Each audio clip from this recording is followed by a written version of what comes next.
Welcome to The Whole Story. I'm Frida Souza. This is a format in which we put together all the verified information we have about one particular issue so that you get a 360-degree view on everything that's happening with that issue. Give us feedback about this format and if you find it useful. Today we're going to look at Covishield, the vaccine manufactured by the Serum Institute of India in Pune, and figure out why it doesn't find itself on the list of approved vaccines for the European Union on its Green Pass. Let's get straight to it. Now, the European Union has a new vaccine passport program, or a Green Pass, that comes into effect on the 1st of July. Now, it recognizes a few vaccines in that pass, and the recipients of that vaccines will be allowed to travel in and out of Europe with fewer roadblocks than others. Now, this particular vaccine passport also allows people to move between European countries without having to quarantine and undergo extra tests every time they go from one country to another.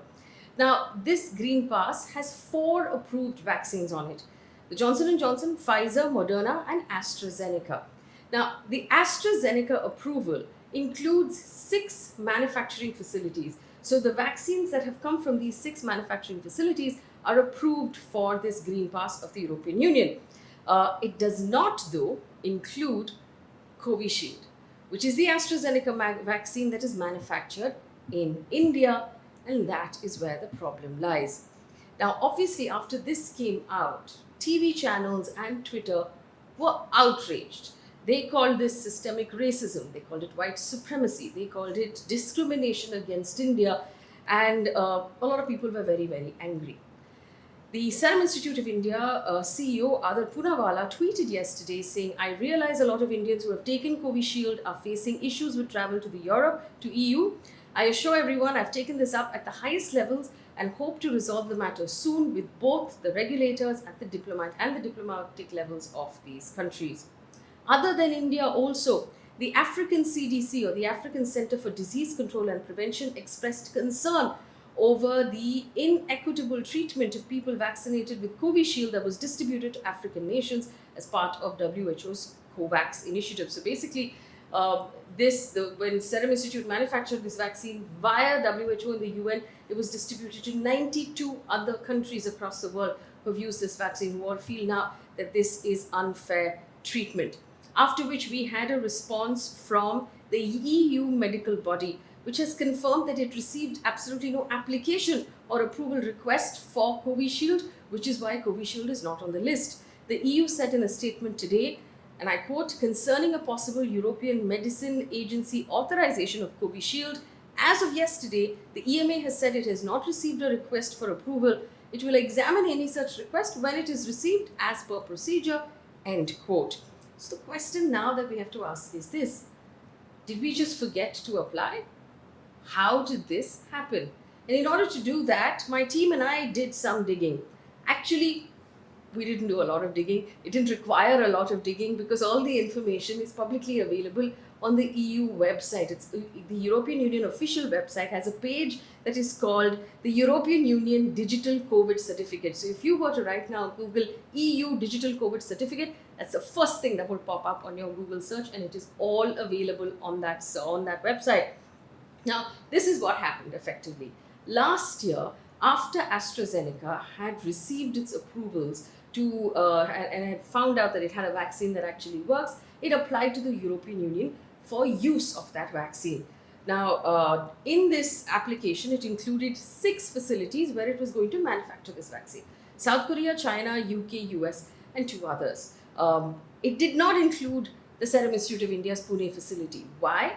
Because the Pune facility was never going to supply to the European Union. It was going to supply to the UK, it was going to supply some to Canada, to Australia, and to, like I said, the 92 countries that have been covered by the WHO and the UN, but never to the European Union because that was not part of the deal that it had inked with AstraZeneca. So AstraZeneca did not include the Pune facility in its application for use of the vaccine in Europe.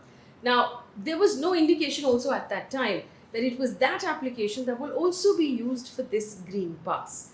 In January this year, though, the European Union announced quite publicly that it is working on a vaccine passport, and it invited consultation on this vaccine passport from various countries and entities and stakeholders.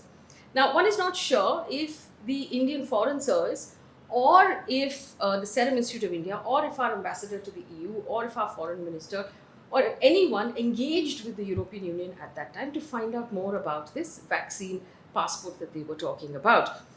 Because, like it has been pointed out, if we don't find ourselves on this list, it affects students, it affects business, it affects travelers, and it affects the 92 other countries that have received the same vaccination. This is the argument that the government and everybody else is making right now. In March this year, the European Union announced again quite publicly that it is putting out a discussion paper that it put out with all of the details that it had put together, and it had built its tech that it was going to use for this vaccine passport, also available right now, this timeline on the website that I told you about. All of this happened 6 months ago. Our reaction is 6 months late, and our reaction is 1 week before the whole thing kicks in. So the question that we have to ask ourselves is, why did all of the stakeholders of our country not engage with the European Union earlier if they do believe, as they're arguing right now, that this is a really important list and we have to be on the list? Following this, the Serum Institute of India has announced that it has applied now for the EMA agency approval for this passport. So it's a question now of the EMA actually looking at this application, and perhaps, has been argued, since it's cleared everything else that AstraZeneca has manufactured, it's likely to also clear this. Also, the ambassador of the EU to India, speaking to CNBC TV 18 today, basically said that individual member countries of the EU are free to make their own list of vaccines that they find acceptable and have been authorized by WHO. So they don't all have to follow what the EU has put out, which is another silver lining in this case. Now, what does this mean for you if you are planning to travel to Europe, either as a student or as a tourist or as a business person? This basically means, it doesn't mean that you are never going to be allowed inside of Europe ever again for the rest of your life. This means that you will likely have to be quarantined when you get there, or you might have to be tested when you land, be quarantined and then be tested again after your quarantine is over. So you're likely to have to jump through more hoops than if your vaccine was on this list. So it's not really the end of the world, and that's really important to note. The other challenge, of course, which if we read the EU website on their vaccine passport, is documentation. They've been very clear about the fact that they want clear documentation of the vaccine and the entire IT setup on the back end of that documentation. Now, we don't know, one is approving the actual Serum Institute vaccine, the other is whether or not our CoWIN system is acceptable to them. Remember, we've had quite a few reports of fraud, of vaccine fraud in our country. So we don't know if that's going to stand in the way of this approval either. So that is where we are right now. There are a couple of things that need to happen on the way forward. The Indian Foreign Service, which is our foreign ministry, and our ambassadors are likely already in conversation with the European Union. The application from the Serum Institute has already gone in. So it is about whether or not that vaccine now gets approved and added to the list. And it also really only kicks in once the European Union allows Indian travelers at all, which is not the case right now. And whether or not the European Union finds our vaccine certificates adequate to an adequate evidence to be matched to its system. Now, all of the details, like I said, are available on its website. This is something that's going to play out likely in the next couple of weeks, and we'll have to take a look at it. Remember, the vaccine approval process is a really complicated process, even for this green pass. So we're going to have to watch it. But the good thing is, Covishield from Serum Institute of India in Pune is already on WHO's list, which is already working in its favor. So it's not as bleak as it seems. It's certainly not racism, and it's certainly not white supremacy, because it also included its facility in China. So that doesn't really add up. That seems to be misplaced outrage. So what we have right now is a wait and watch on whether the EU adds this vaccine to its list.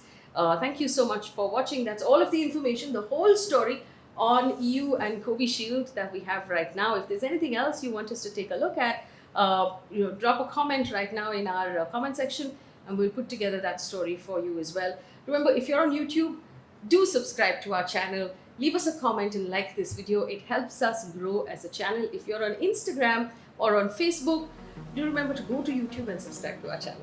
Thank you so much for watching.